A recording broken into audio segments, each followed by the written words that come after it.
paciente con diabetes hay que darle modificaciones terapéuticas al estilo de vida. Y fíjense las recomendaciones de este año de la Asociación Americana de Diabetes. Hay que darle estatina a todo paciente diabético que tenga enfermedad cardiovascular. Si ya tiene, hay que darle. No están diciendo que tenga una cifra de colesterol. Que tenga más de 40 años y otro factor de riesgo mayor aparte de la diabetes. O que tenga múltiples factores de riesgo aparte de la diabetes si es menor de 40 años. O cuando el LDL sigue arriba de 100, porque 100 es la meta, hay que bajarlos a menos de 100 a pesar de modificaciones terapéuticas al estilo de vida. Pero esa meta es para antes de que les dé el infarto, la embolia, la insuficiencia arterial, porque cuando ya les da la enfermedad cardiovascular, todo el mundo está de acuerdo a que estos pacientes hay que llevarlos a menos de 70 del colesterol LDL. Para tener menos de 70 de colesterol LDL, hay que tener colesteroles totales de 130. Entonces no es extraña que el paciente diga, no, salí normal, doctor, mira aquí en el reporte 180 y aquí dice que es normal hasta 240, ponen unos laboratorios, o hasta 200. Sí, señor, pero usted ya le dio el infarto, usted ya tiene la diabetes, tiene que tener 130. No, aquí dice otra cosa. Bueno, está bueno.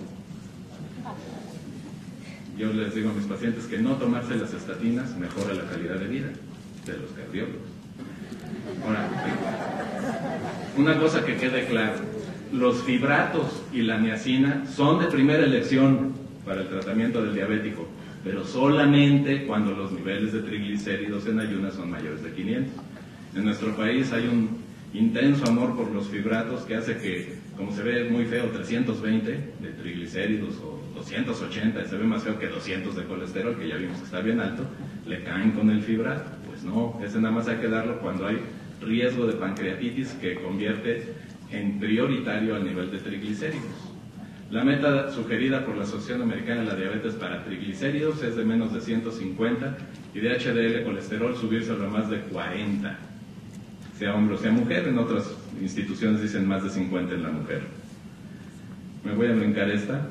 Recientemente también se publicaron las recomendaciones para pacientes con riesgo cardiometabólico y anormalidades de las lipoproteínas, es decir, para los pacientes con síndrome metabólico que tienen dislipidemia, de la Asociación Americana de la Diabetes y el Colegio Americano de Cardiología.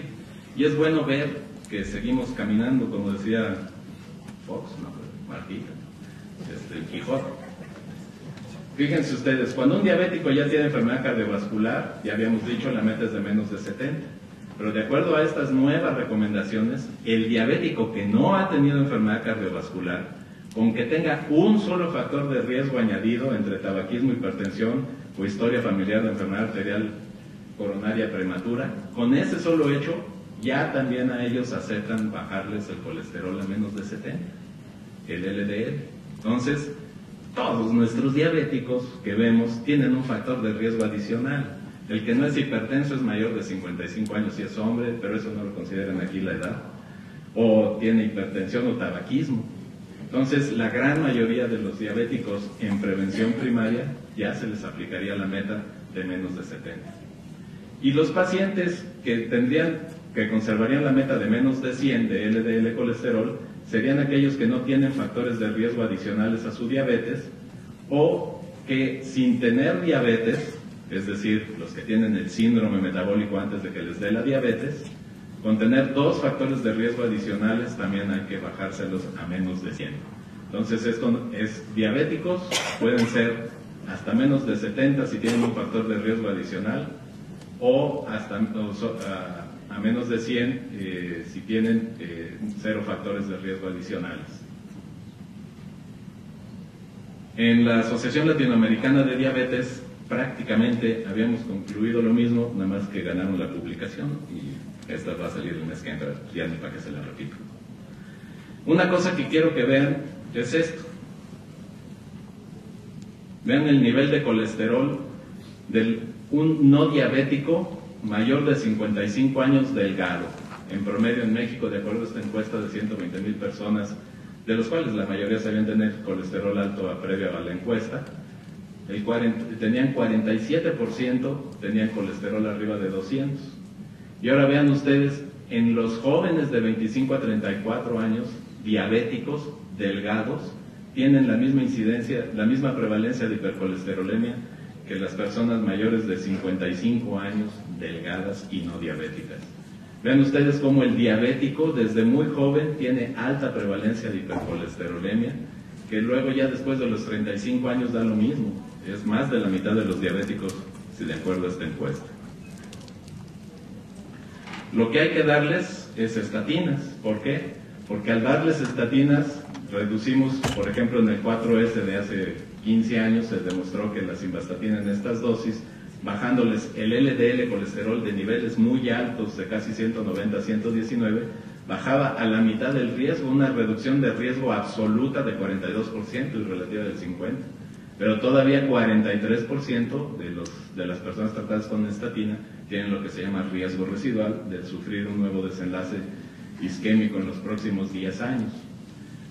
Conforme se fue bajando el nivel de colesterol para iniciar tratamiento con estatinas, pues obviamente se va bajando el riesgo en los grupos de placebo. Vean ustedes cómo aquí el nivel de colesterol con el que inician de 123 el tratamiento es prácticamente al que se llevó en el 4S con el tratamiento con estatinas. Entonces hay concordancia. Ahora, si empezamos a tratar este nivel, que antes lo lográbamos con estatina bajándolo desde acá, si el paciente sigue aquí y se lo bajamos más, se lo bajamos a 84, se reduce otro 7.5% de riesgo cardiovascular, o hasta un 15% de acuerdo al estudio ASPEN, o comparando dosis muy altas de atorvastatina, por el muy altas dosis que debiéramos dar más seguido de atorva frente a la que ya menos deberíamos de dar, y sobre todo en diabéticos de 10, como también todavía hay una importante reducción del riesgo, pero siempre hay un riesgo persistente aunque les demos estatinas. Eso fue en prevención secundaria, diabéticos que ya habían tenido infarto, o síndrome coronario agudo, o enfermedad vascular cerebral.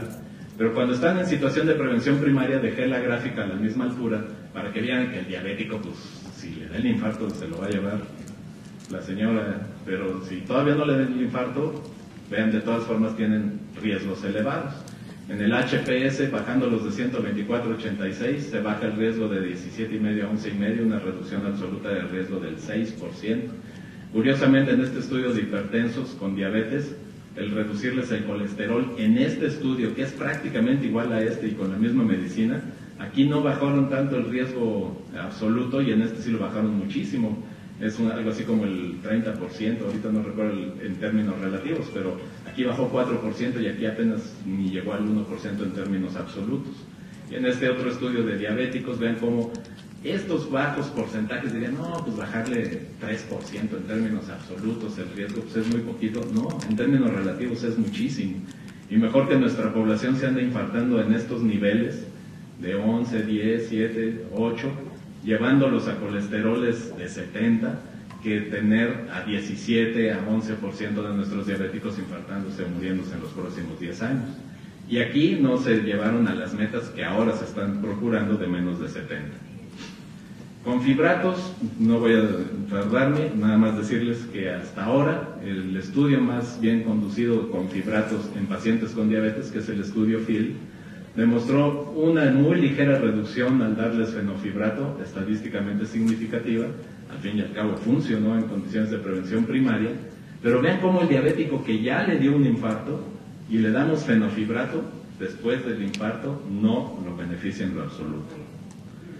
La presión arterial finalmente se le debe llevar al diabético a cifras menores de 130 a 80, darles, dicen ellos, si con modificaciones terapéuticas al estilo de vida siguen teniendo lo que se llamaba antes presión arterial normal alta, pues hay que darles terapia farmacológica, porque si no bajan de estos niveles después de 3 meses, habría que darles terapia. Pero si de entrada el paciente trae más de 140, 90, hay que darles tratamiento farmacológico. Y los IECA o los ARA2 son la terapia inicial recomendada y se dice que uno de ellos debe estar presente en todo tratamiento antihipertensivo de cualquier paciente diabético, salvo sus contraindicaciones lógicas, ¿verdad? Las nuevas guías dicen que las personas que tienen diabetes, que tienen enfermedad renal, enfermedad arterial coronaria o equivalentes, o que tienen por el score de Framingham un riesgo que antes se llamaba moderadamente alto de enfermedad coronaria en los próximos 10 años por tener arriba de 10%, hay que llevarlos a menos de 130-80. igual a los pacientes que tienen angina de pecho o que tienen un síndrome coronario agudo, a los que ya tienen disfunción ventricular izquierda en presencia de enfermedad arterial coronaria, incluso a menos, como a los pacientes que tienen albuminuria